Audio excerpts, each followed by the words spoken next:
Alright, this video is going to come to you in 3 parts. Part 1 will be how to do a book swap. Part 2 will be why to do a book swap and exactly the rules that we use. And then part 3 will just be me talking about our book swap. Butterfly in the sky, I can go twice as high. That slide just literally woke up the neighbor's baby. I'm sorry, neighbor baby. Is this the Take a look, it's in a book. The Reading Rainbow. Now, as most people go through their lives, they acquire things. And these things tend to pile up. Like, you don't need a lot of books. You can only, read one at a time. And once you read a book, it's unlikely that you'll read it again. So book swaps are to help you.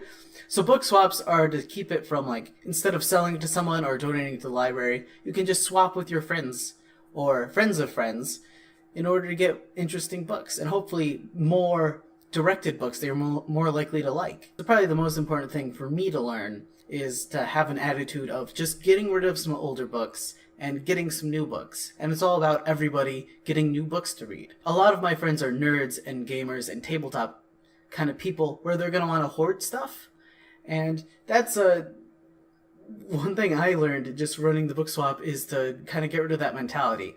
Throw out the how am I going to get ahead, how am I going to screw over people ideas that a lot of nerd culture comes, ingrained with. This is about fun, and it's about just swapping neat books. Another fun part of this exercise is just going through all of the books that you have and seeing what are you going to read, what have you already read, and what kind of things do you like? And it's neat to have an excuse to go through your books. I know a lot of book people enjoy going through the bookshelves and rearranging them and putting them in different orders. That's a thing. I've seen pictures. I have proof.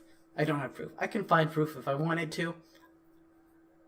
But this is another excuse to go through your bookshelves. A lot of times you can find 6 or 7 books that you read once that you're probably not going to read again. Or even books that you're not going to read that you've decided you didn't like. Or, maybe a couple of books that you're just going to want to try to get rid of. And you'll just push those off on people. And maybe somebody else will think they like it. There's lots of ways that you can do your book swap.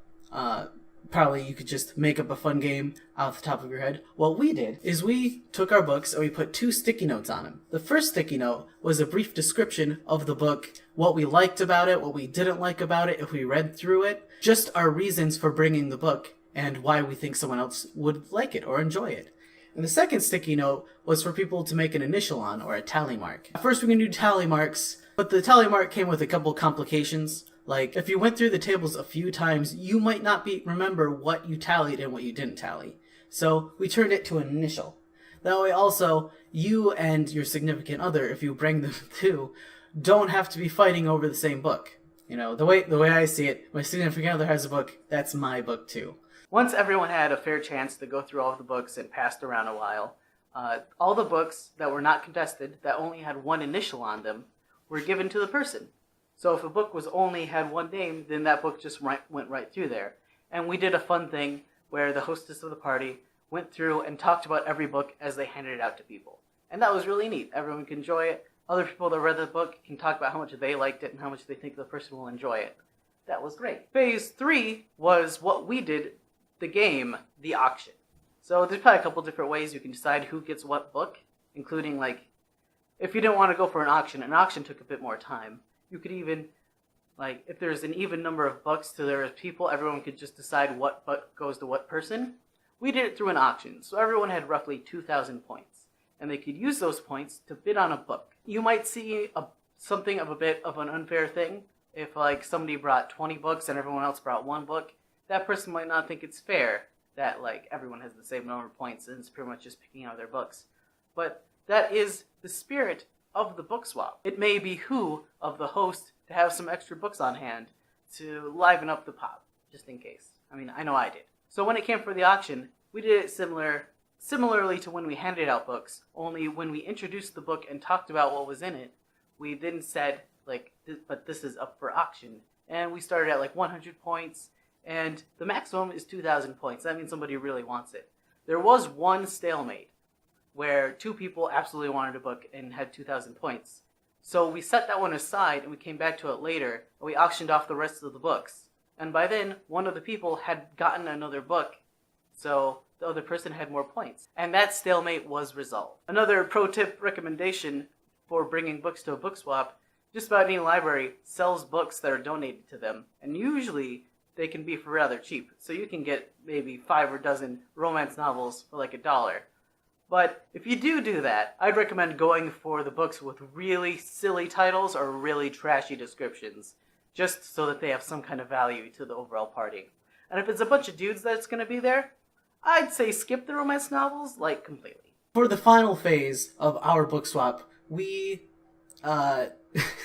went through another pass of the books again, and instead of seeing what books they wanted, we kind of went through with an attitude of what books would you not terribly mind having. So, what books do you not find offensive? And the books that had one initial, each of them had one initial. We didn't have any kind of problem or any conflict at that point. Just went to the person, and the books that were left that absolutely no one wanted, we just shoved off on people. It was great. Alright, I think that's just about all the informational stuff to share. Just wanted information, you can click off now, because I'm just going to dribble on about my personal life. It's not about what you bring and what you get. It's just about swapping books. But me personally, I put in 7 books, and I got 6 back, including one that was rejected. I put this book. Pilgrim's Progress was a mistake. Nobody wants to read this. So that leaves 5, and I don't have 4 here, but like, I'm missing one. Maybe I started reading. Oh, there it is. It's right here. The Castle of Otranto. The first Gothic horror story. The writing is old, but the story is good. I got 2 books by Robert Heinlein. On it says Heinlein's finest dirty old man book from before he... Heinlein's finest dirty old man book from after he fired his editor. So it's kind of funny. The story for this one is this guy wrote science fiction novels, and he used to have an editor that would tell him what to do. But this is one of the book from when he fired him. He was just putting him out himself. And the cover is pretty cringy. You'll notice on the top of the cover it says, by the author of the New York Times bestseller, The Cat Who Walks Through Walls. And the other book I got was The Cat Who Walks Through Walls. This one, the description says, this one is actually really solid. It follows a veteran and a spy through the moon colony's bid for independence and subsequent power struggle. That's what I got there. The Cat Who Walked Through Walls. Then I got Holy S-Hit, World's Weirdest Comics. It just seemed neat. Then I got Fables. The first issue of Fables, bassist of The Wolf Among Us. I haven't actually read it, and I've been interested to read it. And this is just a book because shout out to your local library. Your local library has cool books. But this is The Mote in God's Eye. It's a collaborative book. One of it is by the author of Ringworld, which you might have heard from if you know about old sci-fi. But I just super love this title. Like, I'm titling everything this. Like, all of my work in progresses are just titled The Mote in God's Eye because I love it so much. I haven't actually started reading it because I feel like I'll get through this one first. So yeah, tell me what you think down below. Tell me about your book swap parties or book swap ideas. Share down below, help someone else. Maybe if someone's looking for suggestions, you can let them know. Remember, the important thing is to have fun and read. Butterfly in the book. I can book. Take a look. You're in a book.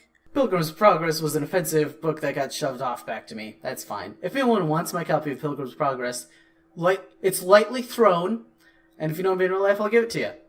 Or, you know, if this gets super big and people are like, I want that copy of Pilgrim's Progress, it'll happen. Nobody wants that. The first giveaway? It's not gonna happen. No one. Should get some fake glasses. Okay, but seriously now.